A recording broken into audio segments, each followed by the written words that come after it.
morning, YouTube.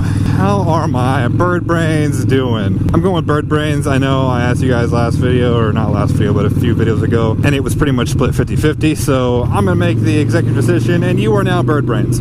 Today, we are going out to film for the first official, the first official installment of Bike and Bird Reviews. Essentially what this is going to be is stuff that I have bought personally that I felt have benefited either motovlogging or riding as a whole. I'm going to do a full comprehensive review on that specific product just to give you guys a hands-on review and have a review of someone who's used it for quite some time, not just someone who has pulled it out of a box and said, oh, this is great.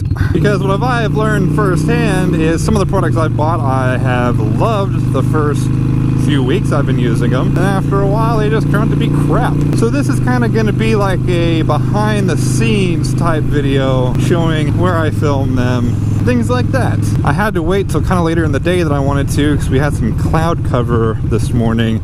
I didn't want to shoot in some crappy lighting, so still not ideal. So one thing I do need to work on is I don't like shooting in public. I just don't like being out where a bunch of people can see me because I feel like my creativity is kind of stifled. So that's one thing I kind of want to focus on. I mean, I'm going to kind of a secluded area right now, but I'm still kind of hoping that there's nobody there. I also need to step up my gear game. A lot of the gear that I had back in my old media days I've sold off, so one thing that I am really missing in my arsenal right now is some sort of glide cam or steady cam stabilizer, because doing freehand shots, I mean, with post-processing you can take most of the shake out of it and get it to look pretty good, but digital stabilization will never look as good as actual stabilization. That's why I'm really not that impressed with the GoPro 5 having built-in stabilization, because you can tell it's digital, and you can tell it's not physical optical stabilization, and I can't stand that. I know everyone's so hyped about it, but not I. Now with it being on the gimbal, I would turn the stabilization off and I would use that, because that gimbal looks pretty legit. But at the same time, you know, those gimbals are like $200-300 to get a decent one. But yeah, stabilizer, and I would also like a slider of some sort. They're really not that expensive. I mean, I could probably get both for under $200. I mean, not the top of the line, but I could get one that I could at least make do with. I mean, I have the money to get those things right now, but I'm really trying to put like as much money as I can towards the rebuild, because once I save up the money for the rebuild, that's when I can start saving up money for the drone. Why is everything so expensive? Why can't I like collecting stamps or something?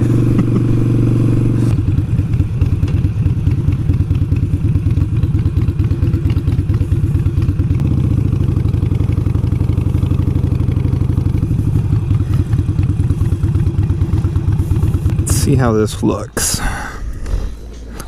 Contrast is pretty nice. Looks good.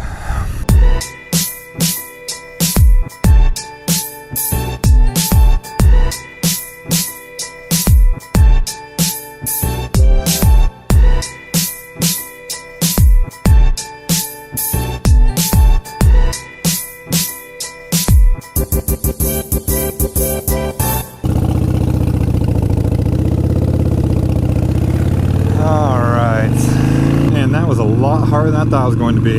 It's the thing that people don't understand is like media is so much harder than it looks. And not only media as a whole, I mean just each individual discipline is going to have their own set of challenges to overcome. Like for example, I used to film paintball, so I can get out and film action and anything fast moving. I mean, that's second nature to me.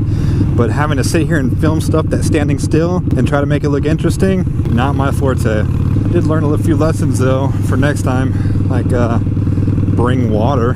I am dying out here.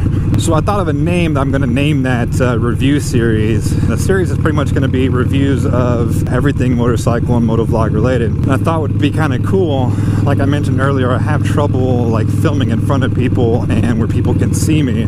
So what I'm going to do is I'm going to go out on rides and find a pit stop. And when I find a pit stop, I'm going to go ahead and break out the cameras and film an episode. So I thought, what better name than Bike and Bird's Pit Stops. I also decided to try a different view from my front view. I don't know if you guys noticed, but I switched it from super view to just wide. I'm going to see how I like that. Usually I prefer a super view but I've been noticing in some other episodes where I'm pointing out something like that's at like that telephone pole and you can't see it in super view.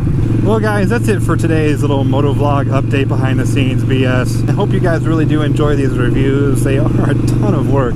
Once these videos go live, they will be put into their own separate playlist titled product reviews. It is already up with a couple reviews in there, so go ahead and check those out. Other than that, if you like this video, go ahead and hit that like button. If you haven't already, go ahead and punch that subscribe button. And as always, thank you for watching, and I'll see you guys next time.